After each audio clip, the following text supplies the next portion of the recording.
the Waterfront with Coach. I'm Marina Hernandez, currently in ID. This is our podcast about our life on the waterfront. Dad, how many years do you have on the waterfront? 43 years. Okay, and I'm at 20. 20? Okay, so we have 63, right? Yeah, so 63 we know a years. little something. We know a little bit about something down here. I want to say thank you to the Avalon Arts Council again for letting us use their space. They're so generous here. Very generous, and I like there's a lot of different spaces and ways that we could decorate. So I enjoy that. So thank you, Rick and Shauna and the Avalon Arts Council for allowing us to be here. For sure. Thank you. Okay, now let me get into some serious business because this is a little bit dated, but it's still relevant. That dang tsunami that was coming. Well, that's funny. Marina called me.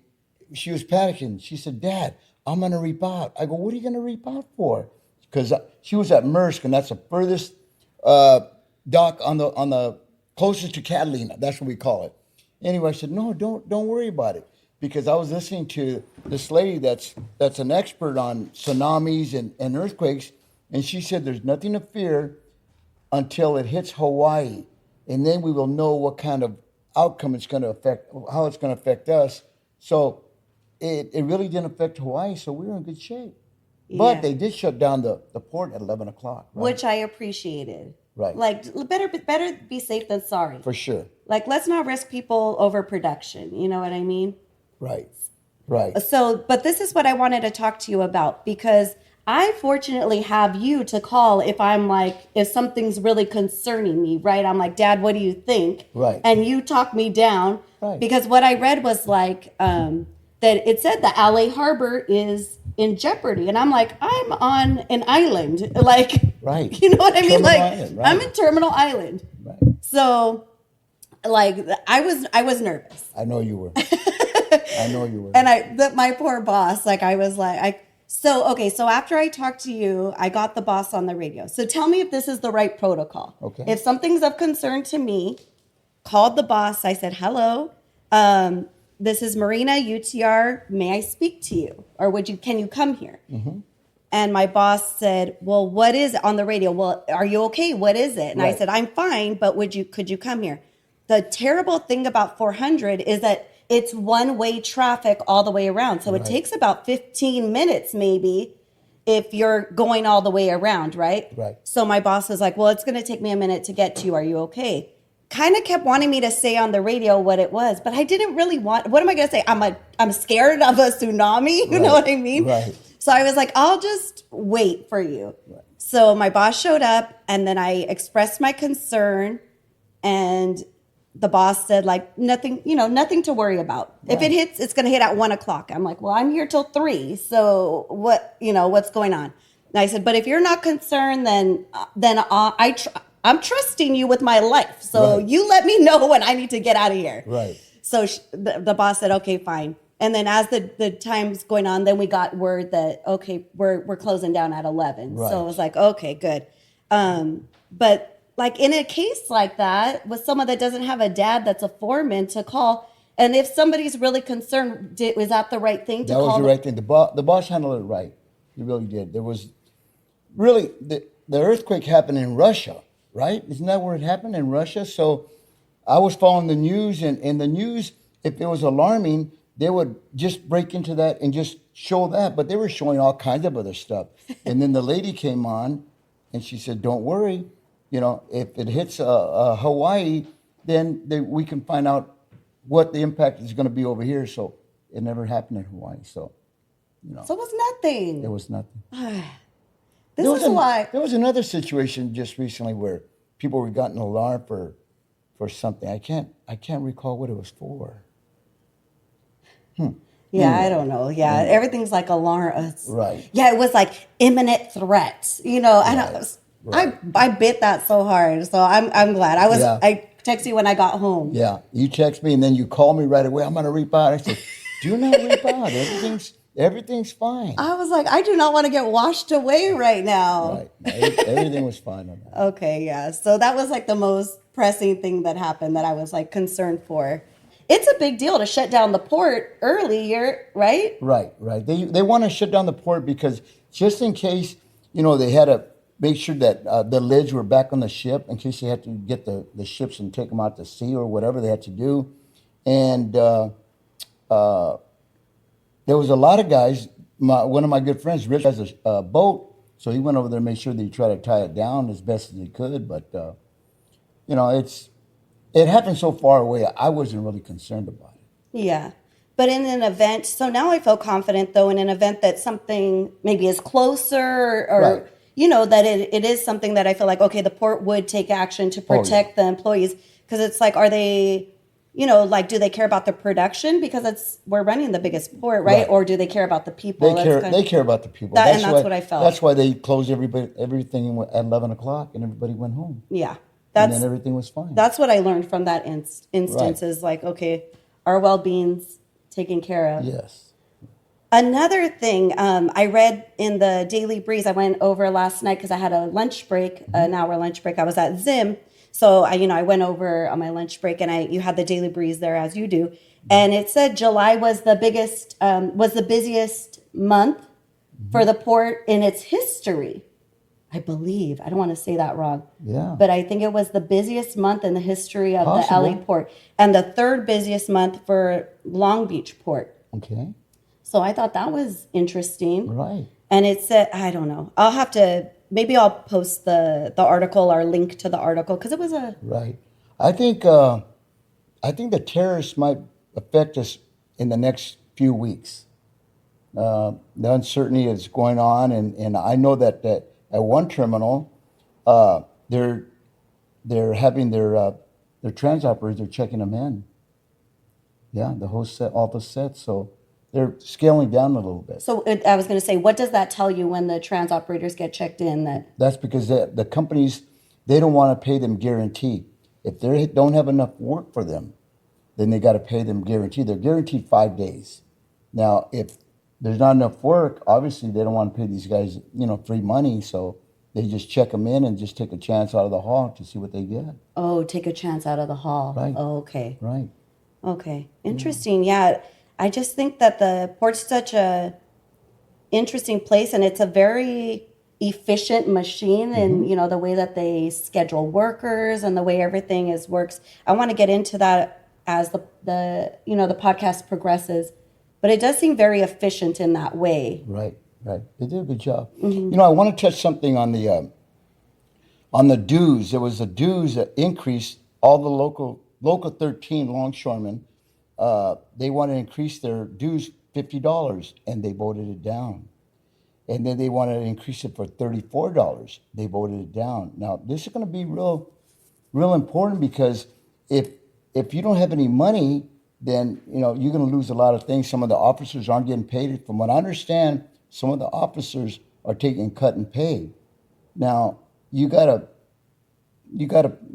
pay money to make money, right? So my encouragement to all of you guys out there is to, when the next time there's a dues increase, go ahead and do it. Pay the money. I mean, you go to McDonald's nowadays, and it's $25. Or for a hamburger and a fry and a Coke for 2 people, it's $25. I mean, but I think the increase was $50. Come on now, we can afford $50. So I mean, And that's what is it right now? You know what? I do not know. I know the foreman is a lot of money. Okay. But the clerks, I don't really know what the increase is. But when they ask for an increase, let's put the money in there. Look at our benefits, the money that we make now. It's really important to keep it going. Yeah. Shoot, I wish I had more to contribute because I have so many questions. Why would, I don't know, why, because obviously Right. It's been voted down. So what's the rationale for it being voted down? Yeah. What are people thinking? Is it just the pay increase? Do they think the money's not being allocated the right way? That's probably it. They're probably saying, hey, we don't want to pay these officers this big money and stuff. But them officers are going, but a lot of that money goes for lawsuits. There's a lot of lawsuits going on. And, them lawyers, they're not cheap. They're not cheap at all. So, my encouragement to all of them, everybody out there is, whenever there's an increase, go ahead and do it. And I always tell this, I go, look, if you're on the outside, if you were looking in, and they said, "Hey, Marina, hey, buddy, hey, coach, come in, but the dues are $200. I'm just throwing a number out there. Where do I sign up?" But now, once you're in, you're it's a whole different thing. Picture yourself outside looking in. Yeah. Yeah. I feel like if people thought that the money was going to the right things, and Yeah. then I don't know. Yeah, I know that some of the Bloody Thursdays they were canceled. A lot of stuff was canceled. Yeah. So, no Well, good. we'll be following, I guess, that progress to find out what's going on. But your recommendation is just pay it. Just pay it. Just go ahead and pay it. And then now on another note, next week we're gonna have Drew Gutierrez and Al Galup on the 22nd. We're gonna have them come on our program, and they are really good. Yeah, I'm They're gonna do looking a forward good to job. that. Yeah, That's they're going to gonna be do good. real good. And then close to our family, my cousin Danny Ponce and my cousin Ricky Ponce are gonna join us for a podcast. My uncle Fellow, he got in this union in 1939. He was a longshoreman for 70 years. Wow. Yeah. So Danny and Ricky, they've got a lot of experience. At that time, it was sponsorship. So my uncle Fellow sponsored Danny, and a guy named Gorgie Gomez sponsored Ricky. But they'll go through all that and stuff, and it's going to be really interesting. Cool. A family that's been down here for generations. And that's what I'm noticing. People that have spoken to me have said that they really like the history part of it. So, and I do too. Oh, yeah. I enjoy learning about what it was like and how it's progressed. Well, Danny and Ricky are going to... That'll be cool. They're going to come on the show here, and they're going to knock it out of the park. Nice. That'll be cool. Okay, so let's move on to our next segment. Dun, dun, dun, dun, dun. The music segment. Okay, we got Buddy. Yeah, your favorite curly-haired cutie. Oh my gosh. Yeah, I just wanted to use the time, our platform, to point out something that I think would be interesting or useful for our community. Los Angeles County recently this year started the Community Strengths and Needs Assessment through their Safe Clean Water program. Now, what this basically is an online form that any member of LA County can go ahead, or any citizen of LA County, any person, can go ahead and just make your voice known about things that you want to see done in your area, whether it be, adding more lights to maybe a public park to make it safer, new basketball courts, playgrounds, places that we can beautify using our taxpayer dollars. So I really encourage all of our listeners to check it out. I'll go ahead and post the link in the show notes. That way you can go ahead and just let your voice be known. LA County contracts out a lot of projects, and it's important that project developers have a resource to know what the community wants in that area. Whether it be new park space. If you have like a place that's prone to flooding, this is a good chance to let your voice be heard. So I just encourage everyone to go check that out. Just to it's something small you could do. It only takes like 3 or 4 minutes, and it may result in some awesome project happening near you. So, yeah. And then you'll tell us, do you know the link offhand, or we'll just put it in the notes? I got to put it in the notes. Okay. But if you look up, I'm pretty sure if you Google the Community Strengths and Needs Assessment, the CSNA, that should come up. But I'll go ahead and post it in the show notes. And it's a pretty cool, easy form, available in a bunch of different languages too. So feel free to pass the link around. Cool. Thank you, buddy. Yeah. Thank you for that segment. Yeah. I always believe like the squeaky wheel gets the grease. Have you heard that? Yeah. Oh, yeah. Yeah, like even like at my house, this is somewhat similar to that, but not really. So on our exit, there's so much trash that's just accumulated on our freeway exit. So I like put a notice through CHP, like, come clean this crap up. I deserve better when I'm coming home to all this filth. You know what I mean? Like, take pride in where you live. Hey, yeah, if we can make this better. Right. Put the word out there. Everybody deserves that. Right. You're paying taxes. Put it to where you want. Put your money where you want it. That's what I feel. Well said. Yeah. All right. So on the program, real quick, we had Angel Montes. Yeah. He's a great guy. You know, he's got one of the best restaurants in Wilmington. Food is delicious. Los Tres Cochinitos. Los Tres Cochinitos at 803 West Pacific Coast Highway. And I recommend the ribs there, outstanding. And one of our guys that we've had on our podcast, Pancho, that's his favorite eating grounds too. But he's got a lot of history of Wilmington, and we call him the honorary longshoreman. Yeah. Yeah. He proved it. He proved it during the interview. He proved it. He proved it, and he was a casual for a little while, and you'll really enjoy. You know, his mom is the backbone of that restaurant. That's cool. I like how he mentioned that a lot. Yeah. Very interesting. I like how we had him on because so many longshoremen support that restaurant. And this is a podcast about the waterfront. And, you know, if we're not doing well, the businesses are not doing well. And when we're booming, they're booming. So it's all hand in hand. We're a big community. I feel like it's a big campus that, you know, we're here in Wilmington, San Pedro, Long Beach. And, you know, that's our cafeteria, you know, where we go. So, right.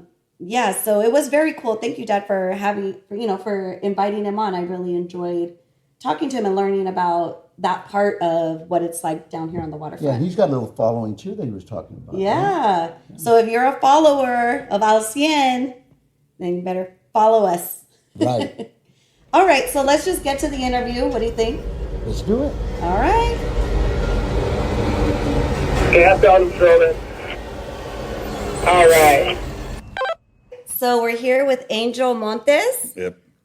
From most famously, my dad knows. That's my favorite restaurant, Los Tres Cochinitos. Thank you. My favorite place. Good stuff. I go maybe twice a week. Don't go there. I've been seeing you since about 20 years ago. Oh, 30. at least, right. At least. My favorite plate there is the ribs. Oh, that's something we started. It's kind of a newer plate because we put it as a special, and it was Wednesday ribs, and then Thursday people would come ask, and Friday people would come ask, and I said, put it on the menu. It was a hit. Thank you for putting it on the menu. I can go anytime you have them, yeah. I haven't had them. They're good. Okay, I'll have to try them. No, I think you did. Remember we came one time and I shared it with you and you go, Dad, this is good. Oh, yeah. It's kind of like something that people make at home, not at a restaurant. Exactly. You know? So your tia, your mom, your grandma, whoever made them back in the days, and we have the same. It's funny how it's mostly the same recipe for the area. You know, it's like a lot of people reminds them of their childhood. Right. Yeah. So who develops the recipes for you guys? So my mom, Your she's the mom? one, yeah. So tell me about that. She started the Los Tres Cochinitos? So the history of it was started by a guy named Miguel Uribe. He's probably by your age, Vietnam vet, and he was a taco stand across, and then it was actually called J-Mar, Strongbow J-Mar, Strongbow like an Indian, Strongbow like bow. I guess it was a homage to them. And it was a hamburger shop like Fonzie, like a malt shop, like a girls on roller skates.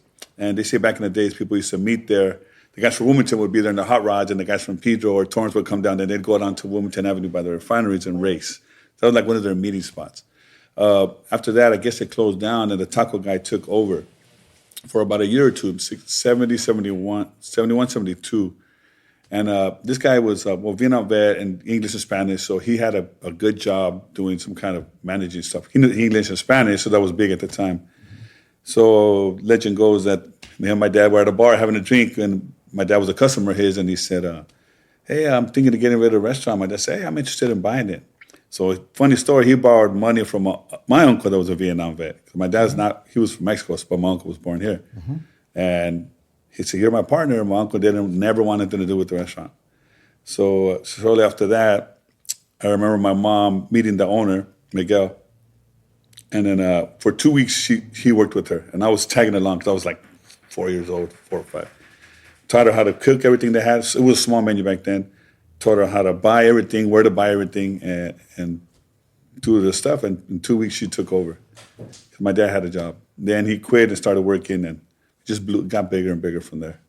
How cool. So it started as that little, Dad, do you remember that? I don't remember that when you're talking right now. I've been in Wilmington all my life, and I don't remember that.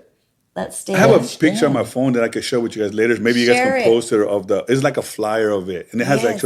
like a cartoon of the restaurant that has a hamburger with a guy head coming out. It's kind of weird, but yeah, that's what it was. Do you remember like at least hot rodding and like I that remember was like hot a rodding. Wilmington Yeah, thing? I remember that, but I don't recall that restaurant being there. Yeah. I just It was- remember that you guys started there and it was just like a counter. Yeah. It was so the half of the restaurant, we added in 85, we made it bigger, but it was really small, maybe like it feel like 30 people, I think. Because they had a counter, like a cafe counter, you sit down, drink coffee, all the soda machines are there.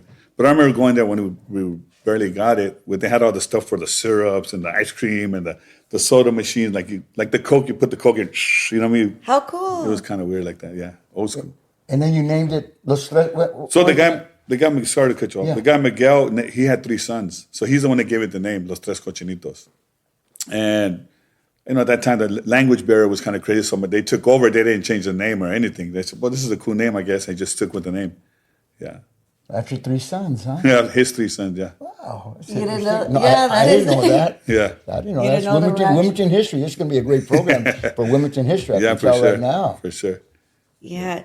Hey, Dad, did you used to ride in hot rods or anything like No. that? Were you part of that scene? No, I No. wasn't part of that scene. Oh. I used to deliver newspapers when I was a kid. Yeah. I delivered the Independent Press Telegram, the morning paper. Yeah, Get up at 3:00 in the morning and deliver newspapers. Yeah. I remember up there they call it Ghost Town, right? Yeah. And Joe Urbio was coming up and he was boxing at that time. And then every morning I would see him run with his dad in the morning. Yeah. and like you're doing exercise too. Oh, I was doing exercise. Get up at 3 in the morning, fold the papers, deliver them, then go home, go to sleep, and then go to school. Do that. I had that route for 3 years. Wow. And he's being modest because you were a killer, but you were a salesman and you delivered, right? Were those? Well, This guy was he was a G. what Hustler. Hustler. what they did at that time, if the guy that sold the most subscriptions, Yeah. they earned prizes and everything. So Of course, right? yeah, Why right, wouldn't you? Right. And then they had this program that the most subscription you can get, you win trips to Europe. My And- cousin won a trip to Europe. Is that right? Yeah, no one thought he was he used to bother. He's a detective now somewhere, but he was the most annoying kid in the world. He's going to Europe. We're like, oh, we never thought someone could go to Europe. We're Right. from lower income people Right. at the time, Yeah, whatever. That's good. Yeah, it was called the Young Columbus trip. Did you go? Yeah, I went 3 years in a row. I won 3 years in a row. I went to Germany, Switzerland, Spain, Portugal, Italy, and Tunisia. Wow. What an experience at that time. But I was only like, 12, 13, 14 years old. And I wish I could have done it as an older person to appreciate it more. But it was fun. I'm sure that shaped their life in a positive way growing up, right? Oh, Making decisions like, well, there's a lot more than Wilmington to see, Oh, you yeah. know? Yeah, and I was a kid on the block that always had money in my pocket, Yeah. So you grew up in Wilmington, Yes. where East Side. I West started in the Side? East Side off of Eubank and little apartment here, little apartment there, duplexes and stuff. And then in 77, they bought a house on the north side, Broad and Lomita, right by the Broad Avenue School. So I grew up there and then... You went to Broad Avenue? yes. Yay, me too. Broad Broad Avenue Avenue Bear, That's yep. right. My grandson's going there now too, so that's pretty cool. Yeah, that's Yeah. cool. Then did you go to Wilmington Yeah, Junior Wilmington High? Junior High, then Banning. Oh, so you're a true I'm Wilmington, a Wilmington guy. guy, yeah. Class of 87. Oh. Well, supposed to be class of 87. We'll talk about that later. Yeah. That's good. 87. Yeah. So what are you, Dad? Because you're. Class of 1970. 70. Yeah, I went to Wilmington Park, and then I went to Wilmington Junior High School, and then to Banning. Oh, cool, Yeah, cool. graduated in Good stuff. 1970. When you went to Banning, was it brick at that time? No. It was Okay, it was a like long the mall- time, it was That was already- the thing in the 70s was the last time, 69, 70. 75, I think, They was the knocked it last one. 75. I have a picture of that in the restaurant. And I actually had to screw it in because everybody would, hey, let me borrow your picture so I can make a copy. I'm like, no, bro, you're not going to make a copy. Because then it would never come back, Yeah. So I just screwed it into the wall so they can't take it. Yeah. That's funny.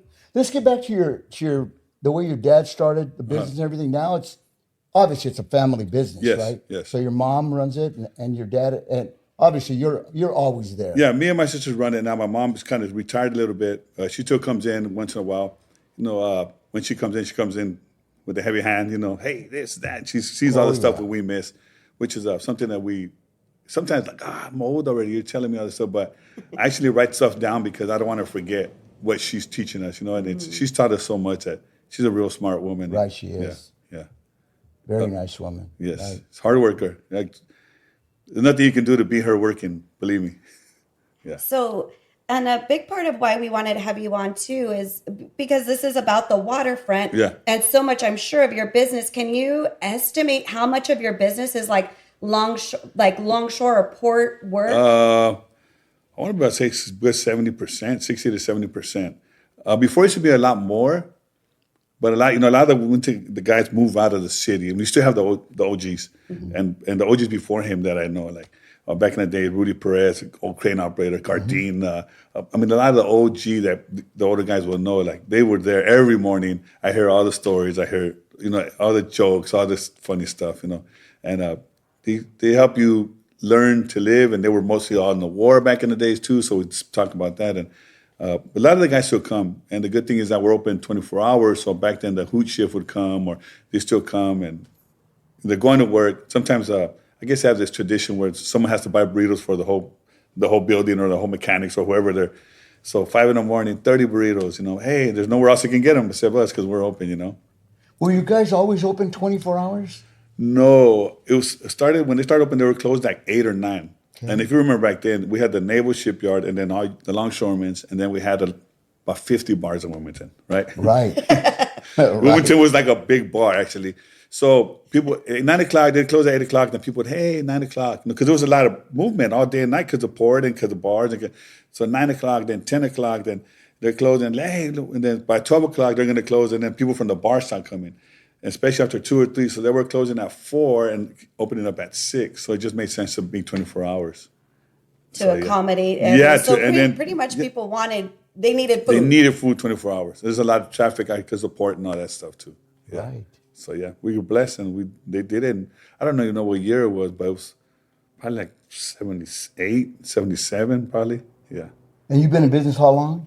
Since 1973, so it's 53 years, I think. 53 years. Yeah.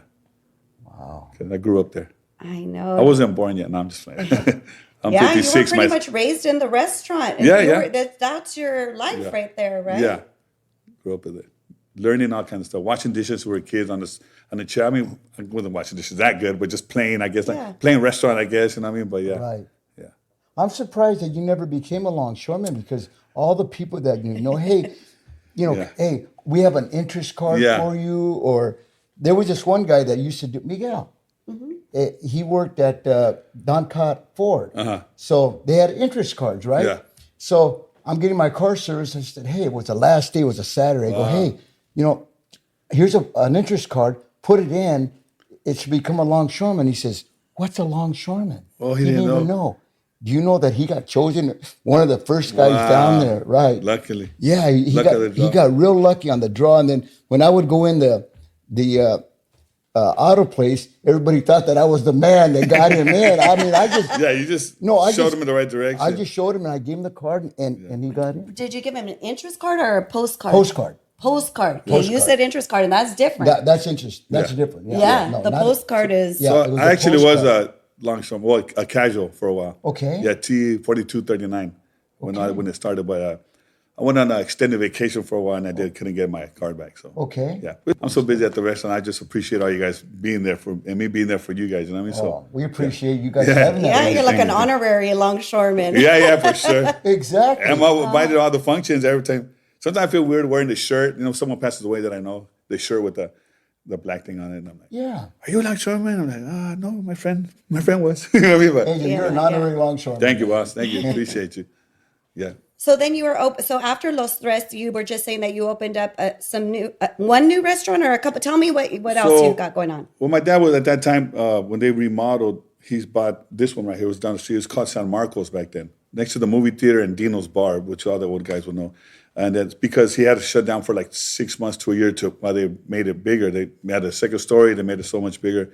So where were the customers going to go? So he took over here, and And then after that, we went back. Opened up. So it was a whole new adventure opening up because it was bigger, new dishes, new menus, all this stuff. So it took us a while to get situated. And then he would buy like a restaurant and kind of fix it up and sell it, or keep it for a while and sell it. I bought this building I bought the building in 1996, I think. And he had the restaurant for a long time. And then he was just getting older. He's separated from my mom, so he was running his own thing. Got over it, and about 10 years ago, I took it over and made it to a marisco spot. Yeah. So it's right just here different. on Avalon? Yeah, 636 Avalon, right here at Avalon and G Street. Oh, okay. A lot of the guys know it. A lot of people. We used to have music there. Sometimes we have a DJ there. First Thursday, it's available for parties, for whatever. So we do a lot of that stuff. What is it called? Al cien. Al cien. Al cien means at 100. So I get myself, when social media started, I always want to be productive. Like I said, I was away for a little bit, so I want to be productive. I want to remind myself every day that I need to be productive. So I named my social media name Al cien, which in Spanish, it means 100 miles an hour. Like people would like say heart in the pain, or there's other words, a pedal to the metal, Right. I always want to be productive. So I always want to be Al cien. I don't want to be at 35, just chilling and doing nothing. I want to be productive. I want to remind myself on a daily to be productive. Right. And touch people's lives and talk to them and do what I have to do, Right. Yeah. And besides your restaurant, we frequent Las Palmas. Las Palmas. With Sonia. Yeah, right? Sonia. She's a wonderful person. My dad is Henry's Nino. Is that right? So their dad was the OG. My dad and their dad were like the OG movement to Mexican business guys. Like they were always. Oh, like, so there's a correlation between... Yeah. They're compadres. My dad baptized their son, the Sonia's little brother, Henry. He's a longshoreman. Henry's a longshoreman, right. Yeah. Right. Wow. Yeah, and one of the Sonia's brother went to school with me at Bishop Montgomery. Mm-hmm. So there's a connection there. Yeah, everyone's connected here. One Now, what about the Maya? Remember the owner? They have it the restaurant down the street, right? The OG Maya. I know the sons. I remember the dad and the brothers that owned it. I remember them, and I know the sons. One of the sons, yeah, two. Because their restaurant was on Anaheim. Yeah. And then they moved by the hall there. Yeah.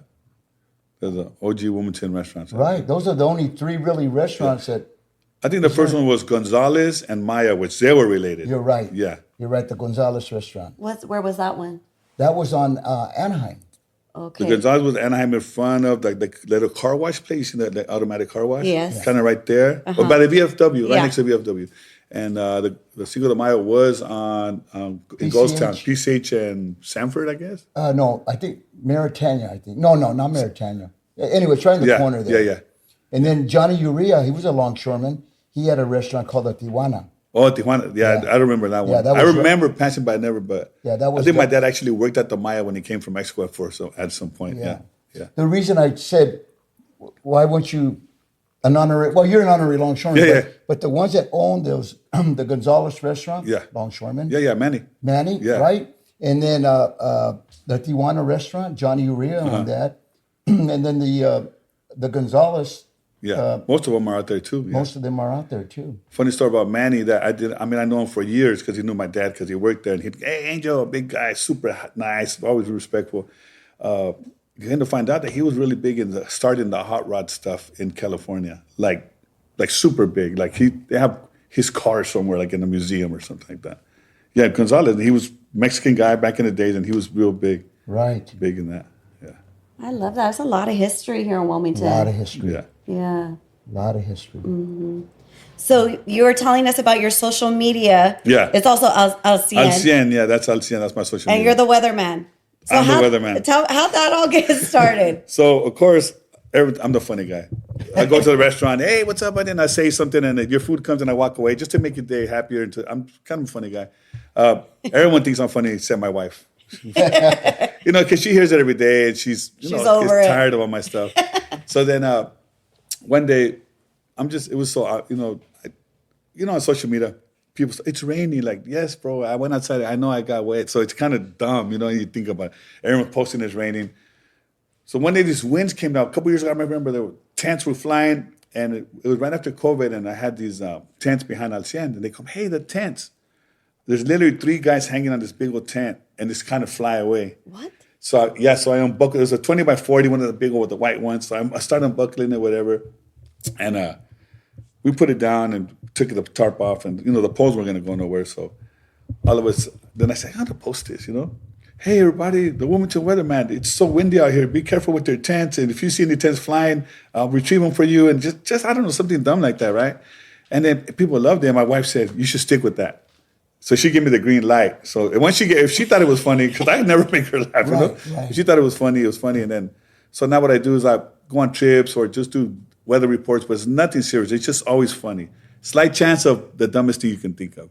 I went to a Raider game, Tennessee. We're at the Tennessee, the Raider game. Slight chance of the weather's this. Slight chance of cholos with high socks. Slight chance of cholas with micheladas. And just some typical High stuff. chance at that Raider game. High chance. High chance, very 90% chance of. Yes. And the people love it. Sometimes I think it's dumb, or sometimes whatever, but I think it just brightens people's up day. Like, hey, look at this guy. He's a fool. He's funny, And then I really like that. The people, if I don't do it for a while, people, hey man, you haven't posted anything, and I'm like, all right, I'll post something. And I don't post like on a regular basis. Just when something pops in my head, which is pretty often, I'll post something funny. Well, when you go to your restaurant, I see you going to all the tables and everything, and everybody, obviously, they know you, Yeah. but you have a joke for them, or you come out with something, you do a good job with that. I think that's important. Is that you got to get? Okay. So we allowed him to have his phone on because as a boss, you get called for. Oh, you're still out there? Yeah. I thought you Yeah. were retired for some reason. No, so- Oh, no, yeah. No, take it. So if he has to answer it, We got to keep the port moving, bro. Yeah, you got to keep doing what you got to going, do. right? That's Yeah, right. so I got to make some money to go. To the Yeah, restaurant, that's right? perfect. Yeah, for sure. I'm trying to go on another vacation, bro. So I order, bring your daughter, bring them too. I'll bring the whole family. Touching back on what you said, I think it's important. I have friends that come that expect me to say hi to them. And if something, hey, you didn't say hi to me, and I don't want to be that guy, like, oh. But sometimes I do walk in and out because my mind's going to 20 things, but I have friends that are like BAs and other places, and and they bring somebody suits and stuff, and they're like, hey, and then I see them and I have to go to because I already know, hey, what's up? And hey, it's my friend, he's the owner, and it's just business, So then I tell them, hey, we've been here for 24 hours. You guys in the area, come by, this and that. So that just opens it up for more customers to come. Sure. Yeah. I've never been at your restaurant where there hasn't been anybody. I mean, Right. that place always has somebody. Yeah. Sometimes you come home late, 2:00 in the morning, and Yeah. that place is packed. Yeah. It's because Wilmington's a 24-hour town, kind of. Right. You know what I mean? It's always something going on here. yeah, we interviewed MC Poncho Yeah, recently, yeah, and good friend, good guy. he said he comes all the time. I think every Saturday. 3 in the his- morning after he does his hosting and all that stuff. Yeah, he's there all the time. Yeah. First, the waitresses were like, "Oh my God, this guy's scary," But he's the coolest guy in the world, Oh, And the yeah. girls know him now. Oh, Pacho says hi. Hey. That's their friend now. Good guy. Great guy. Yeah, super Yeah. good guy. Great guy. A lot of history of that guy too. Yeah, I mean, he's gonna. Buddy went to Japan and he hooked Buddy up with someone, right, Buddy? Yeah. Oh yeah, he's Yeah, well he's- known over there. Yeah, He's big in Japan. That's good stuff. that's crazy. How to Yeah. be like popular in Japan of all. Like I'm from, a guy from San Pedro. Yeah. Like what? Yeah. That's good. But you never know where you're gonna hit. Never know. You mentioned the Raiders. Are you a big Raider guy? I'm not a Raider guy. I'm actually a Cowboys fan, but so sports to me is just sports. I don't get up. Season comes and people are saying all the kinds of stuff, and it don't bother me because I was never taught sports. I never played sports. My dad said, no, we don't play sports. We wash dishes on Sunday. No soccer games. My dad don't like soccer. Don't like none of that stuff. He was a worker. He was a hustler. So, but I'll tell you a funny story how I became a Cowboy fan. In the 3rd grade, kindergarten, I didn't know English, and so I learned English. By the 3rd grade, my friends were buying posters. It was Green Bay, Raiders, Dallas, Steelers were big. 77, 78, they were the big teams. So I tried to be cool like them, and I'm like, oh, I didn't know. It said Dallas Cowboys had boots and a hat. I said, my dad has boots and a hat. Those guys have boots and a hat. I guess that's my team right there. So that's how I became a Dallas Cowboys fan. But I do travel with my friends. They go to Raider games, and we go with them all the time. And I'll cheer for the Raiders if I go, of course, Yeah. Yeah. Yeah, that stadium's really. Have you been to the stadium, Dad? No. No, it looks really nice. It's from the nice. outside. You know what? I have not to a Raider game. I went there to see a national championship, not national, but college football there. Oh, yeah. I've been there like twice already, and then we're going this year again this year they're playing the season Raiders in Dallas, so we're ready to go. Oh, that's Yeah. cool. Yeah. Have you been to watch him play in Dallas? Yes. So I went a couple of times. I went when the Rams played a couple years ago with some Ram friends from Wilmington. So all the guys, it's cool that here in Wilmington, a lot of our friends travel. We know we're older already, and pretty much everyone has a pretty good job where they can do that. So every time we go over, it's 20 people minimum at least. And there's another group of 10, another 5, and then we just all meet up. But I went with my Ram fans about 4 or 5 years ago. Then a couple of years later, we went with the Raider fans. So Dallas and Raider. We had like 2 rows of just Dallas and Raider fans mixed up too. It was pretty cool. Nice. Yeah. Yeah, you fit in with Bob, my cousin Bobby, because he's a Cowboys fan. Oh, Yeah, good. he Yeah. loves the Cowboys. Yeah. Yeah. I wonder if it was because of the boots. Probably not. I'm probably the one with that reason why I got it. You know what I mean? Yeah. So, do you have other plans for like the restaurant, or what do you see for the future? I don't know. So right now it's kind of a hard time with all this immigration stuff. People are scared to come out. Just the people that are not immigrating and stuff. So it's been a little slow. Like you said, there's always people there, but not like before. A lot of competition, a lot of stuff coming in. So pretty much just try to streamline and make everything easier. I have 2 sisters that are helping me. They have a different vision than me. So we try to meet in the middle and, just secure everything and make sure everything's good. We're always on top of the food. We're always on top of the waitresses. I mean, I've been in the restaurant business so long that I take my wife to eat, and we could be at California Pizza Kitchen or something, and I'm like looking, and she's like, "What are you looking at?" Like, they need more soda. I mean, like, you're at California Pizza Kitchen, bro. What are you? But just already in me, Like if you were at another dock and you see the cans coming out wrong, like, no, those cans, they would just bug you. Right. And they're just how it is. That's Some of your waitresses that have been there a long yeah, time, right? yeah. There's the OGs. They're the ones that teach the young ones. Yeah. Yeah, because the young ones don't want to clean. They don't want to. They don't know. Right. Some girls come in. They know how to clean. They can tell their mom makes them clean. Other ones come not knowing anything. Is that it? Excuse me. This is the phone call. Yes.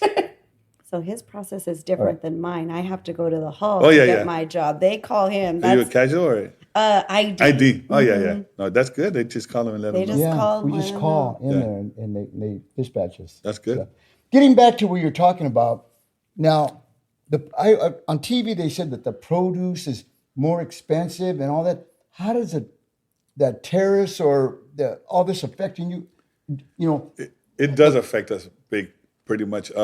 So we recently raised our prices, and then something with me, I maybe we're blessed in business because I have a big heart and I hate charging. Like anywhere you go, the burritos 15, 16, 17 bucks, 20 bucks.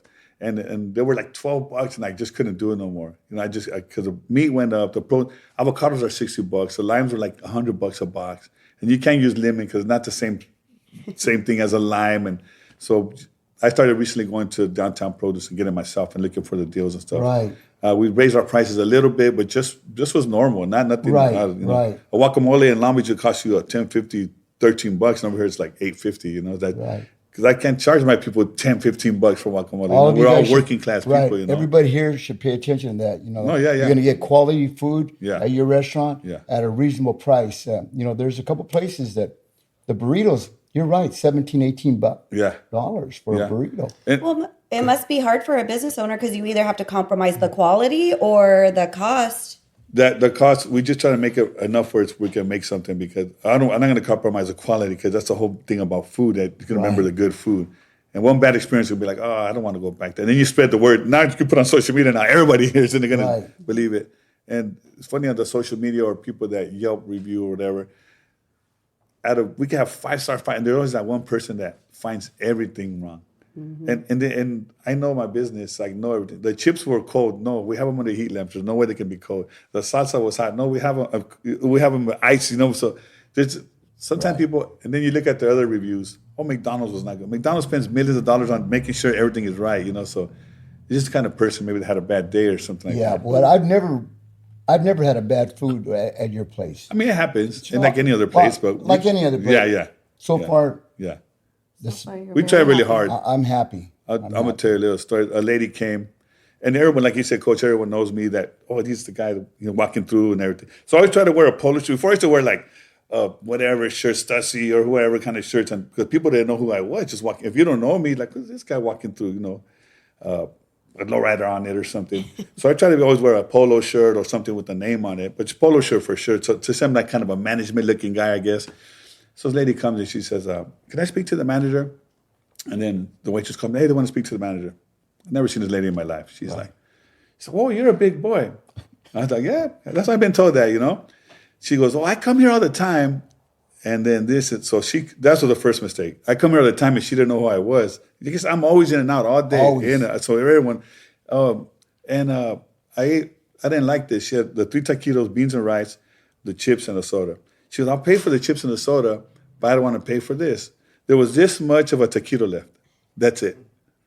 And like I said, we're talking about food and we take pride in our food. So when someone criticizes our food, and so taquitos, just for you guys know, we make like 20 orders at a time. So if I saw one taquito and it wasn't good, then we go back and check the rest of the orders to see if the rest, find another one. Okay, that one was. So there's no way that taquito could have been bad. And she ate everything already. But she didn't want to do is just not pay, That's it. She didn't want So I kind of was taken aback by that, and I'd say, and then I was just out of character for him. I said, you know what? You don't have to pay me for anything. She said, no, I'll pay you for the soda and the chips. I said, no, don't pay me for anything, but don't come back. Right. Because she didn't know who I was, so she's just scamming me. I already, Oh, yeah. we're older. We could see right through the kids, people's lives. Right. She's like, well, and then I came apologize. There was a table behind them. I apologized to them. I said, man, I'm sorry I acted like that. But I wasn't mean to her or anything. I said, you don't have to pay. Just do me a favor, don't come back. We take pride in our food, and if you didn't like our food, obviously it's not your taste, and maybe it's not something we can offer you, so just don't come back.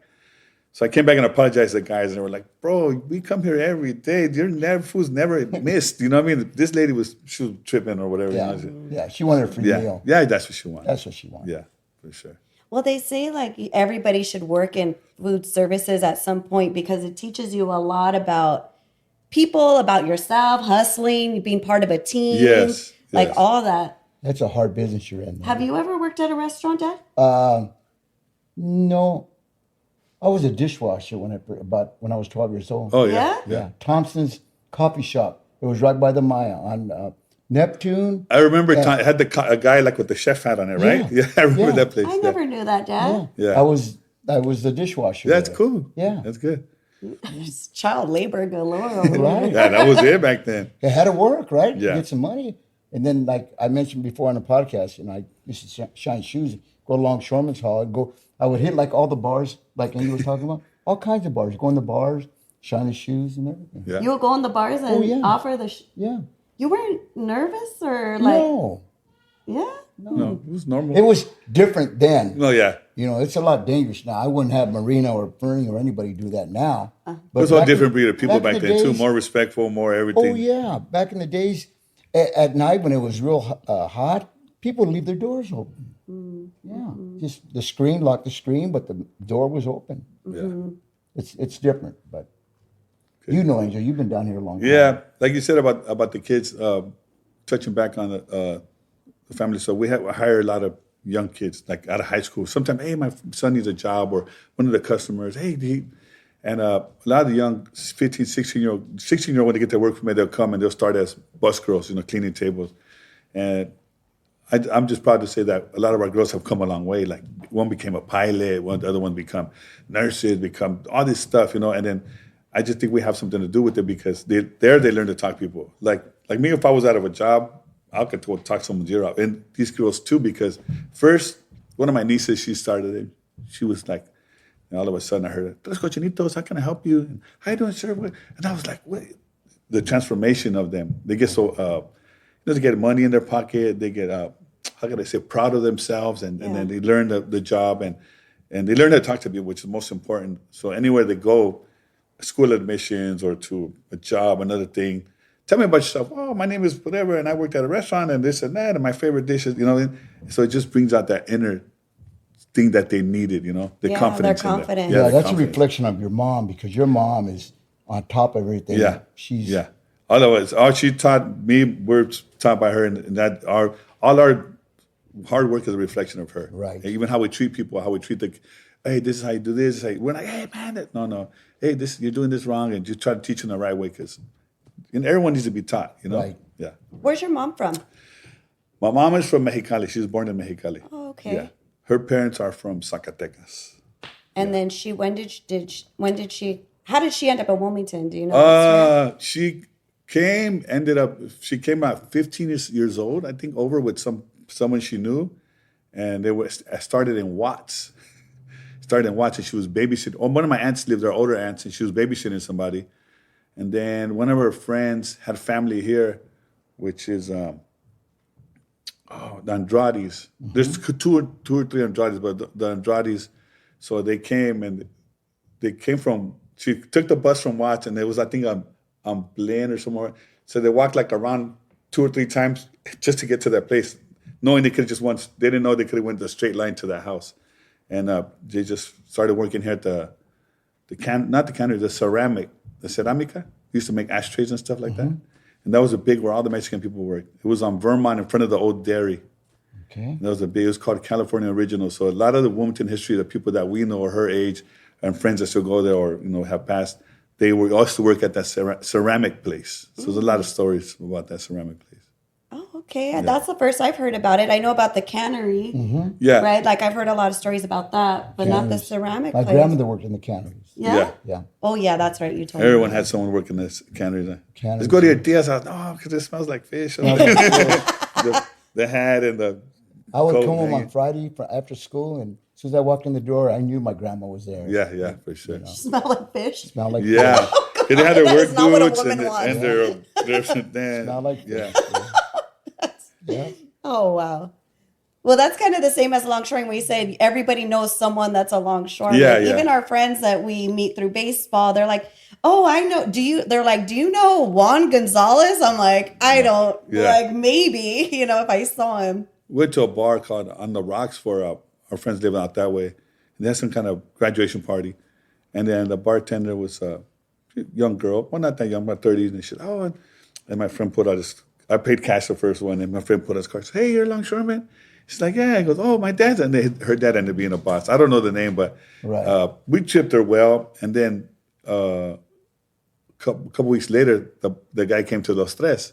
He goes, hey, the owner was over there, and my daughter met the owner here, and they took care of her. So he came and ate and gave the waitress a good tip too. Oh, So it was pretty cool, That is cool. Yeah. That's cool. You're an honor. We dubbed you an honorary longshoreman, but we're gonna see the terms of what you Oh, know, and maybe you will know some of the terms. And I'll tell you the terms I use when I go to work. Maybe you'll know some of the terms because you were a casual. I know. Well, there's one term that he always says when I see him at the restaurant. He says, hey, I'm doubling up today because he's worked at his restaurant and then he goes to the other restaurant. Yeah. He's doubling back, right? Yeah. Double back. That's my steady, and that's my double back over That's here. it. Okay, all This right. is my steady. So he's in a normal. I know, yeah. Okay, so this is all for fun. So Yeah. Okay, so and I didn't know what your extent was when I wrote down these terms, and maybe Dad, in the meantime, you could think of something that might stump him. This one's going to be easy, softball. What's a lasher? Oh, lashing down the can so they won't fall off when you're. Yes. What's a drop? A drop is when I go to the restaurant and put the money in my pocket. A drop is when they take the lashing bars off of the cans, right? And that's, Yep. That's a job on the water. Yeah, When you job. you're dropping the lash. Right. Right? Is that right? okay? That's right. What's a shorty? when you get to go home early, you finish your job and you get to go home early. Dang, you're good. Oh, he's honorary. What does it mean to bobtail to the hook? To go with nothing, with just by the UTR by itself to the hook. Yeah. All right. What does it mean to flop? Oh, it means you missed your job. No money. No money today. All right. And this is just one I thought that off the top. What's a spreader? That one. It's the crane, the thing that opens up to hit the cans, right? You got it. Give me a. Oh my Oh, yeah. God. Honorary. I'm telling you, he's honorary. You're man. honorary. Okay. So I was a casual for a little bit, so I learned a lot of this stuff. And then my friends, they just talk all the time. What did you do? What'd you get? I got a shorty at 245 or whatever, and I got a lashback and I got a drop, and they're always like don't talk, bro. Stop, you know what I mean? That's right. Yeah, Stop but everyone's it. always talking about what they do. you and probably stuff. know all the chisme, huh? Yeah, a lot of cheese, yeah. So, of course, me and our friends, we Spill like, it. we like to Obviously. drink and stuff. And so sometimes I have to go to work. Hey, not drinking. So, no, I got a drop. My partner can't cover me because my sisters will cover me. I'll cover. So I do longshoreman terms with them. And some people they know I'm not a longshoreman, like, how does he know all this stuff? But just growing up around here, we all know this stuff, you know? Yeah. Mm-hmm. Yeah. Okay, so then this is my last game, I guess. Okay, so here are some popular Wilmington restaurants. What year from oldest to newest? So list them from oldest to newest. So I'm going to tell you them, and then I'll say it again. I'll show you guys the list. Okay. Dominic's, Los Tres, Red West Pizza, Foster Freeze, Eat at Rudy's. Ooh, that's a good one. Okay, so And this is all info I got off the internet, Yeah, so yeah. I don't know. So it's telling me Los Tres was 1973. 73, yeah. So there's okay. At least that's Yeah. correct. Okay. So from those 5, what's the oldest established restaurant? I think it might be Dominic's or Tres. Dad, what do you think? Well, Okay, I have Dominic's, Los Tres, Red West, Foster Freeze, Eat at Rudy's. okay, Eat at Rudy's. Now, Eat at Rudy's wasn't Eat at It was Rudy's. Bonanza or something. Bonanza. Right? Yeah. It was called Bonanza, but before that, it was a steakhouse, Like a Sizzler? or like a something? Sizzler. Yeah. Oh, So, Eat at Rudy's. Eat at Rudy's, okay. I would say Dominic's, Los Tres, Foster's, Red West, and Eat at Rudy's. I kind of would say the thing that throws you off is the Foster's is like a 50s type thing. Exactly. So it throws you, I don't know when it started. So Yeah. Yeah. And the Red West, it was called what? The Red Vest. best. Yeah. It was called the Red Vest before it was a Red West. What did you get? Yeah. What are the? Okay, so 1946, Oh. the oldest, Foster Freeze, Oh, yeah. 1946. 50s, yeah. Yeah. Okay, then the next is Dominic's, 1956. I knew Dominic's was older than that. Yeah. Okay, then the next, Los Tres Cochinitos, 73. 1973. Red West, 1978. That's it. And then Eat at Rudy's, 1989. We were almost on. Yeah, almost. Almost. And yeah, you were like thinking that Foster Freeze. Yeah. After it said Foster Freeze, he was right in the 50s. That's what I was going to say, Foster Freeze. Mm-hmm. Yeah. I'm sad about what happened to the Foster Freeze, like how it closed down. Like it closed down and it kind of got real nasty. I'm glad they moved it, but Yeah, I think that this, again, Chinese investors or someone bought it to they're going to make this money off of it, and then they could have let them keep their lease there. I mean, if that was a state of that was going to happen, you know, right. instead of kicking them out. We go to the other place all the time. The guys all happy to see us all the Yeah, time. we go there too. Yeah, you do. Yeah. I haven't been there since. we always want to go on a Monday and it's closed. Me and my wife eat out a lot, so Monday we're coming back from ice cream. Oh, it's closed this Monday, so we always forget it's closed Monday is Monday. closed. Yeah. So you mentioned earlier, I just want to ask a couple questions about like being a restaurateur. So you talked about you going to go get the produce. So do you go, like, tell me about that. How do you source your food? So a lot of times, it got a while back. I was kind of busy, so I'd always have people bring stuff. Like the meat we order, I'm always fighting prices. Oh, what's the meat? This $4.49. This is $4.80 something. What can I order from this guy today? So I'm always. At first, we just used to order from anybody, but as time, I started getting wiser and getting advice from people. Don't just use one vendor. I had an insurance guy. Some old Japanese man came, Hawaiian Japanese guy, super cool guy. He said, "Hey, I want to change your insurance." I said, "No, this guy's like my family. He'll just show me your stuff and see what you got." So he showed me. He's like, "Hey, your family's ripping you off. Like, your building's only worth insured for this." From that point, I started like, okay, who's cheaper, this and that. Right. I had these produce guys bringing me produce, and then so I go to Restaurant Depot. We get a lot of stuff sourced in, and we still go to the store like twice a week. Restaurant Depot and Smart and Finals.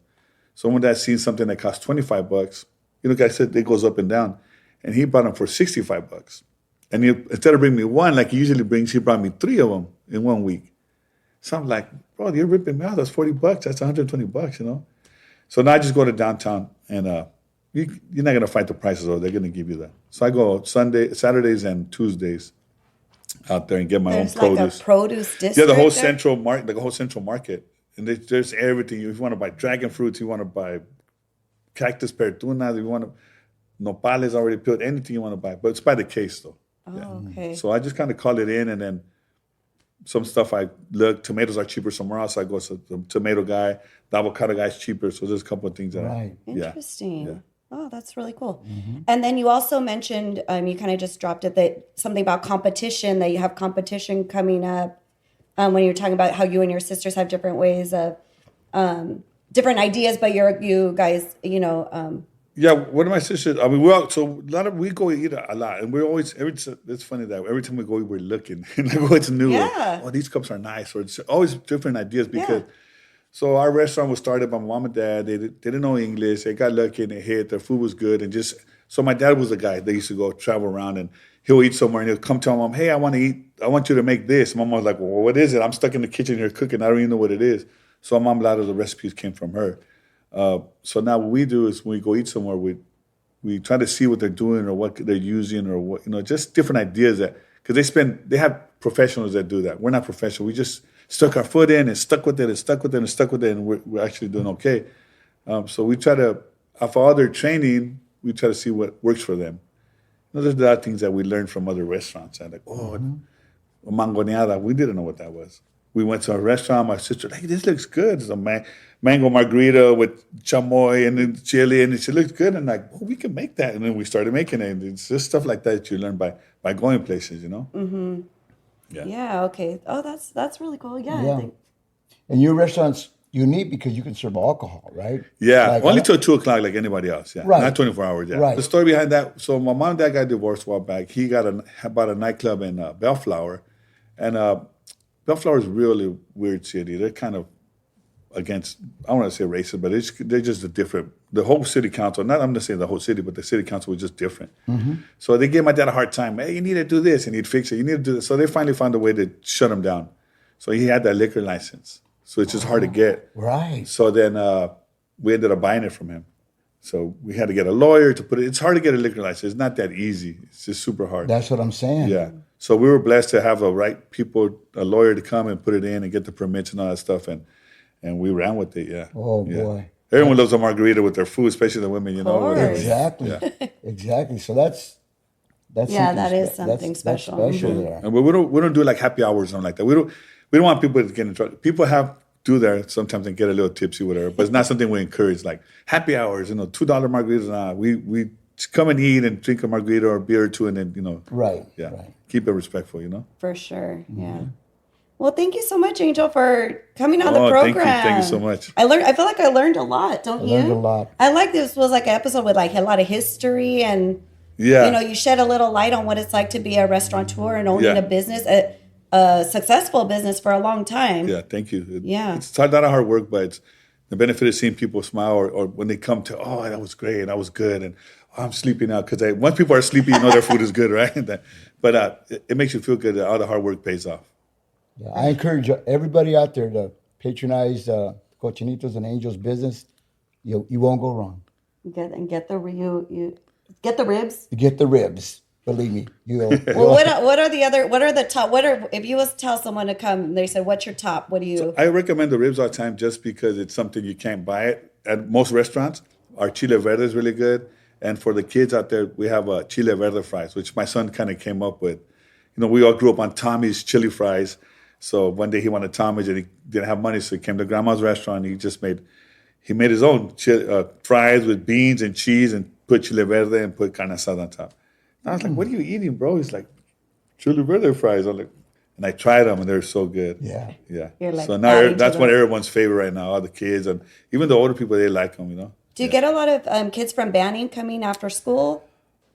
Sometimes not really, but I'm really involved with the community. So when it's football season, someone sponsors the food. Like I sponsor one dinner before the Thursday before the game, and then someone will pay for it. And so I feel a lot of times they gave me to do it. But the good thing is like last time I took them wet burrito, something that this big for football players, So after I took them that, a lot of the kids maybe don't have the money to go or don't have they don't eat out. Maybe their mom cooks all the time, so they don't eat out like that. But it was real. I made me real happy and proud that these kids came after the football game. And they said, "Hey, what's those burritos you gave us? What was that?" I'm like, "Oh, it's a wet burrito, this one." So they came back after tasting the food and it made 2 new customers. So that's part of the business, Right. Yeah. All right. Well, thank you again for coming on the program. Thank you. Thank you guys for inviting me. And Thank you. I'm gonna get you a lot of views on this one, Coach. Thank you. I'm gonna blow up the coach right here. That's right. And no early goals for you guys, all right? Stop asking them. Stop asking them. All right. Thanks. Thank you.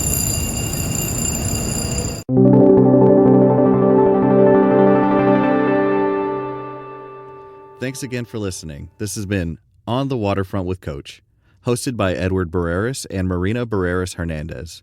Production and engineering by me, Buddy Barreras, and recorded in collaboration with the Avalon Arts and Cultural Alliance. Proudly made in the heart of the harbor, Wilmington, California.